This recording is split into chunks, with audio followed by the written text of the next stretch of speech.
Oh, hello and welcome back to the Novice Lumberjack, where in this video we're going to talk about the dyno results of some of the saws that I brought to Dyno Joe. We're going to need a beer for this one, fellas. Don't get me wrong, I'm still on the wagon. Have been for over a couple years now. If you want to drink, you go right ahead. I don't give a shit. I don't. Works out for me. But I still like a nice beer every now and then. Just don't need to be getting drunk. Anyways, right off the cuff here, let's go. I brought one of the 4910s that I personally have built. Now, this formula, I have put it to the test, and I'm confident that anyone else would repeat the exact same results that I had.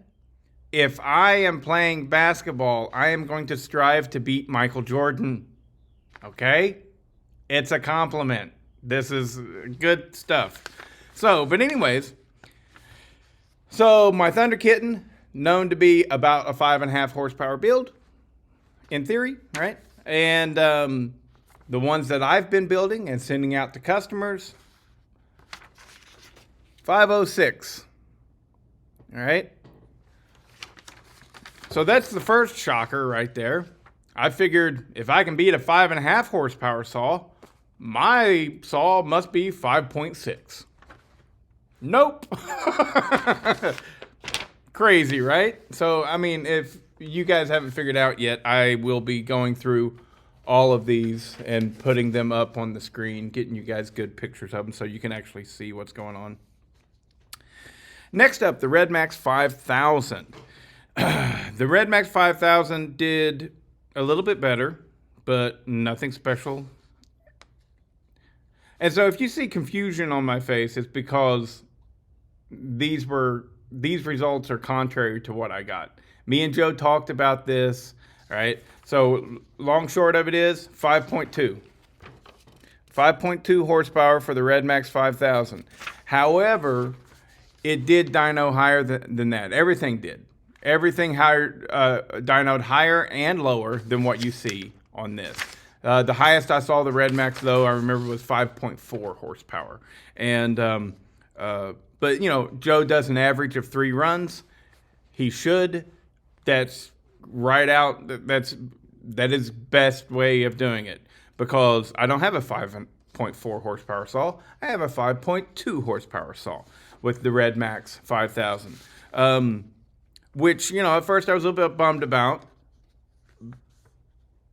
But that saw started, I think the factory rates it at like 3.45 horsepower. So I gained, you know, almost 2 full horsepower. So that's actually pretty good. It's just not what I was hoping for. And I was really, you know, after doing the testing at Grant's house, my Red Max was really stacking up with these other saws that are known to produce the X amount of horsepower. Chiefly, the one that Matt House built is Husqvarna 350, and it's like 6.5 horsepower. And he was barely beating my Red Max. But it was. I mean, he wasn't there. Garrett was running it. But in just one single cut, we were measuring them, and, you know, it was really close. And so, well, if it's really close, then I might have a 6 horsepower build. Nope. 5.2. All right. Now, the Johnson Red 2165. I love this saw. It's freaking brilliant. It runs like gangbusters. It is awesome. One of my absolute favorite saws that I own. 7.52 horsepower. All right, so now, again, you look at this number and, well, that's a little disappointing. I figured it would at least be in the 8 horsepower range. Nope, 7.5.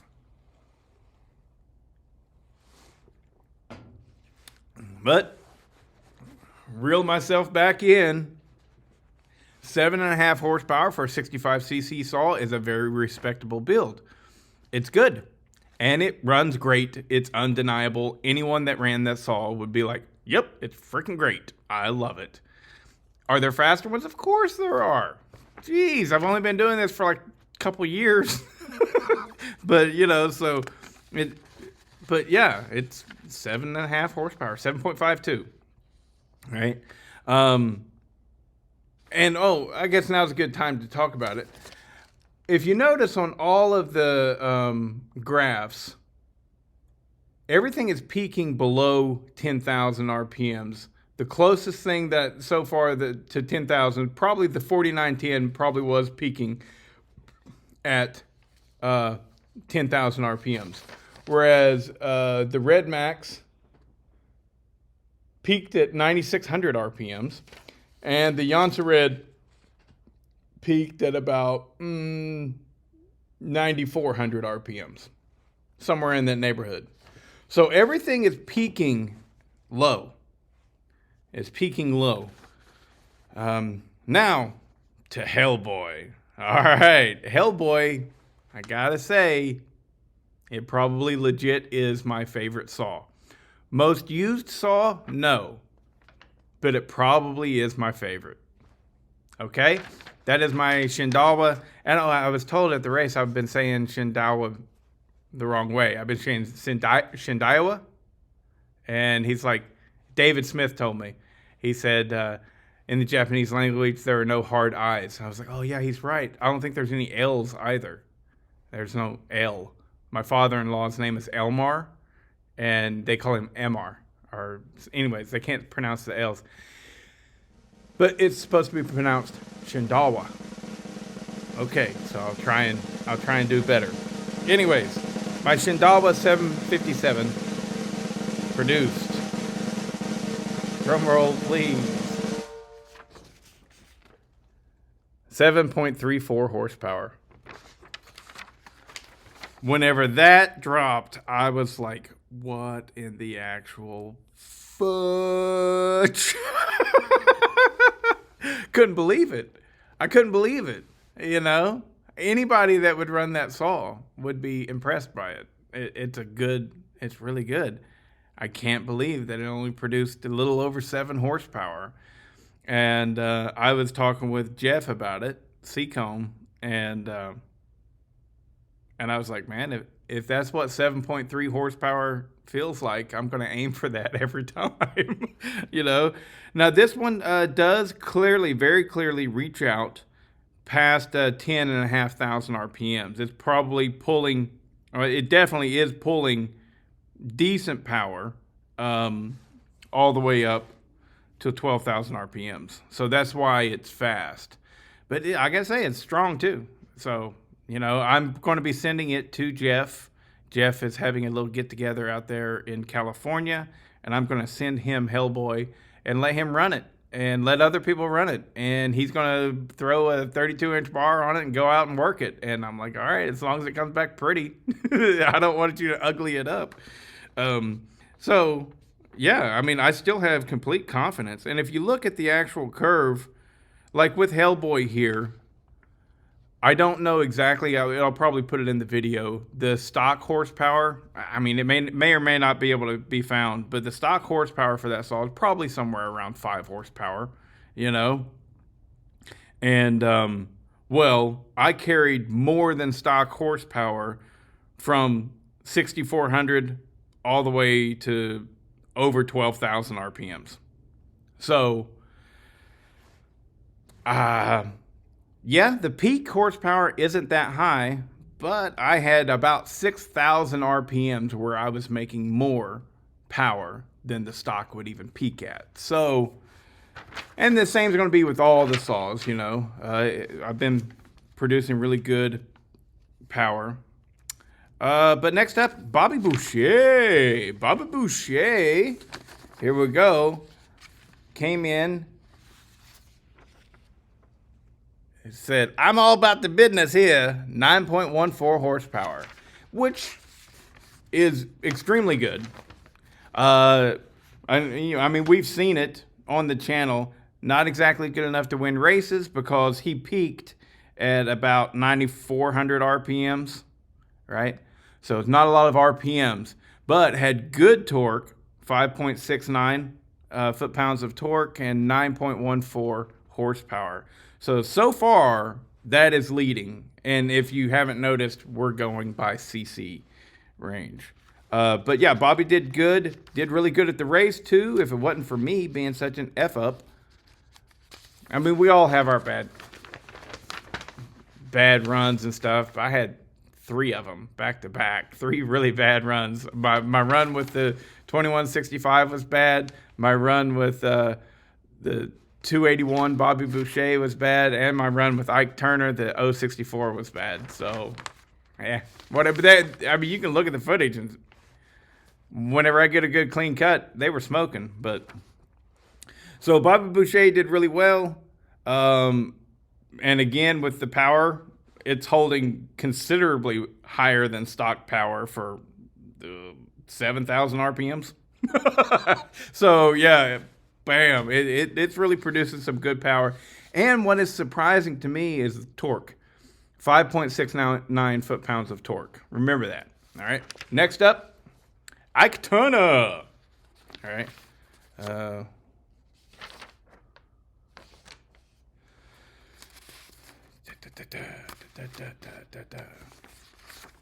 Here we go. This is the 064. Oh, the 281 built by Pat Cajun Work Saws. I don't know. You guys get tired of me saying it, I'm sure. But the 064 got 8.49 horsepower and 5.57 foot-pounds of torque.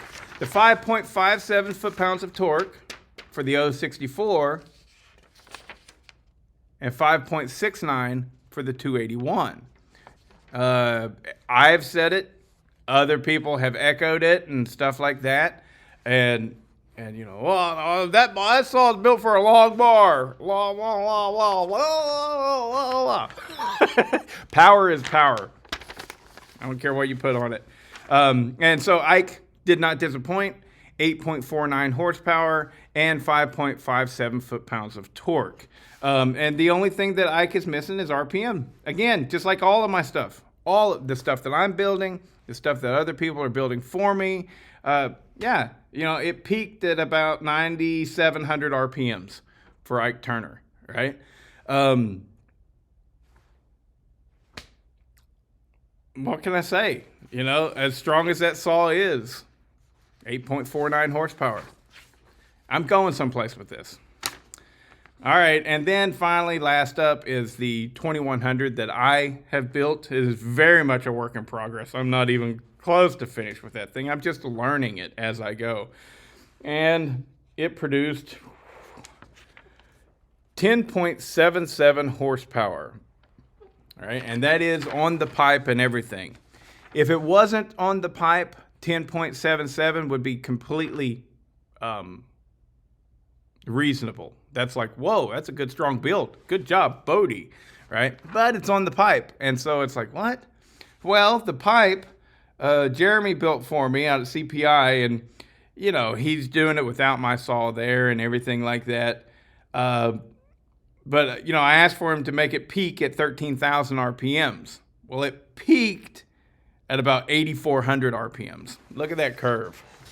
You know, it's peaking very, very, very low. And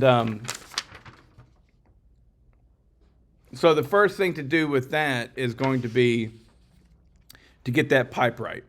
Me and Jeremy already talked about it and everything, and he's like, yeah, you're probably going to have to shorten this pipe, but I was uncertain which way to go, blah, blah, blah, blah, blah. It's hard to do something whenever the saw is in Georgia and the pipe maker is in Utah. So anyways, but yeah, staggeringly low on the 2100. Really, it really comes on the pipe very low RPMs. That needs to be significantly higher RPMs. And it's amazing that it does as good as it does with the power peaking so low. I was talking with Joe about it. I was like, wow, in this condition, it'd probably love a 9-pin sprocket. And he's like, oh, I'd probably love a 9-pin sprocket, maybe even a 10-pin sprocket, you know. And I know what you're going to say. Oh, it'd be interesting to see that. I know. There's only so many videos I can make, guys. I can't make a video about everyone's topic. So But after having made a trip to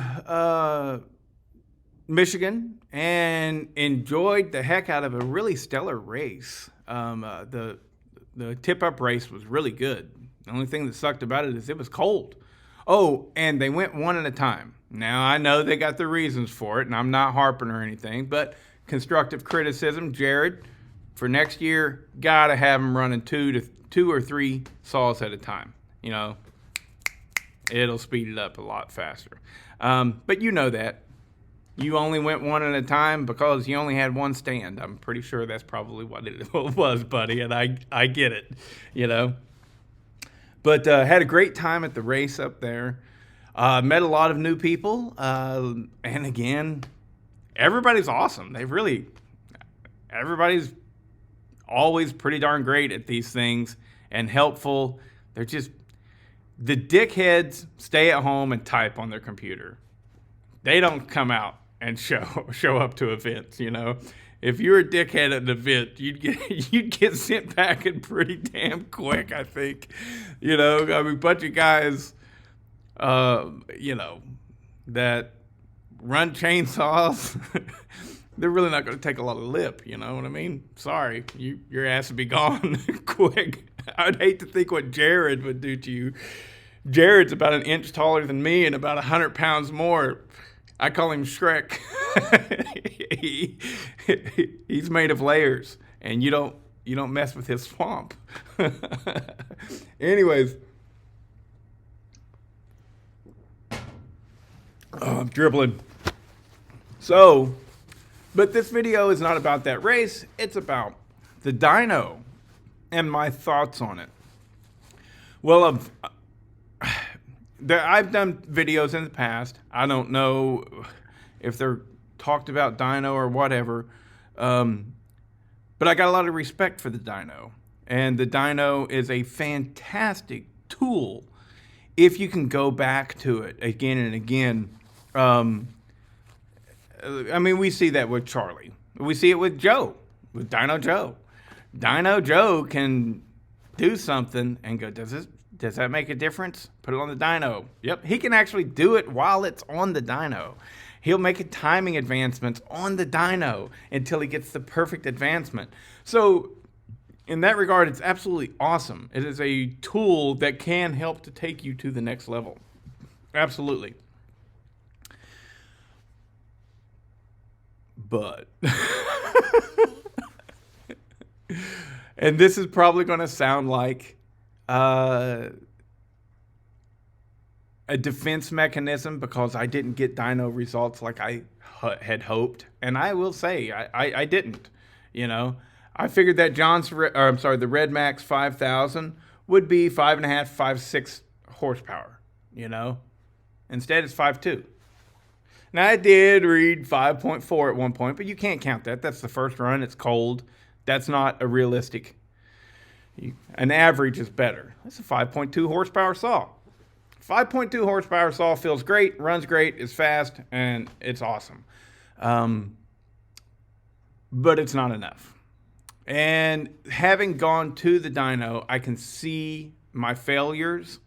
I need to get these saws to pull much higher in the RPM range if I am wanting to build racers. Now, if I am wanting to build work saws, I'm knocking it out of the park. I'm doing a great job. You know, these things are really, really putting down power and good RPMs as well. And so as far as building work saws, check, I did it. You know, I'm building some really excellent work saws, no doubt about it. However, all of these saws I took to a race. And there's the problem. I took them to a race. And now, granted, a lot falls on my shoulders as an operator. I really need to practice 100%. And I will. I'm really going to take SawFest 2024 seriously, and I'm going to actually practice, like legit practice. For a month leading up, I hope to be able to go out every single day, do 10 cuts or something, really, you know, 1, 2, 3, put it down. 1, 2, 3, put it down. Maybe I'll do that, 3 times a day, every single day for a month up until Sawfest. You know what I mean? I'm really going to practice that. However, there's still a failure or a shortcoming. I'll put it that way, a shortcoming if I am trying to build race saws. And that shortcoming is I'm building good power, but I need it to go up an extra 2,000 RPMs or more. I need to go from making power here to making power here. So I've got to figure out how to do that. And at first, I was there. I wasn't the only person that was disappointed in his dyno runs. I don't want to call out anybody because they may not want you to know. I'm sure they'd be like, I don't care. But still, it's not my part or my job to call out other people's low horsepower number. But anyways, but yeah, I wasn't the only person there that was like, right? But yeah, we got to figure out how to get from 9,500 horsepower peak up to 12,000 horsepower peak, 12,000 RPM peak to, maybe 13,000 RPM peak. And one thing for sure that I think that I have come to is that compression is out the frickin' window. All right. So yeah, more on that with another video because I got a lot to say about compression. I've had my suspicions for a long time, and I've told other people in my life, and I'm like, anything above 185 psi, I think you're just shooting yourself in the foot with compression with our little saws. We got a little tiny crank, all that stuff. Anyways, but that's for a different video, and in that video, I will try my best to sound like I know what I'm talking about, because that's what I try and do. But in reality, I'm just learning, And if you don't like that, get bent, get stepping. You don't need to watch my channel. I got somebody just put in the comments pretty recently. It's like, you don't know what you're doing. I can't believe you're working on chainsaws. Okay, I don't care. If that makes you feel like you got a big old pecker, you go ahead. You say stupid shit like that to me.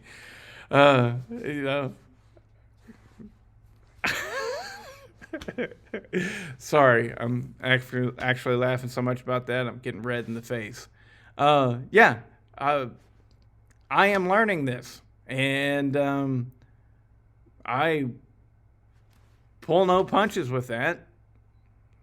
The name of the damn channel is called Novice Lumberjack. I think I'm doing very well. I gotta say though,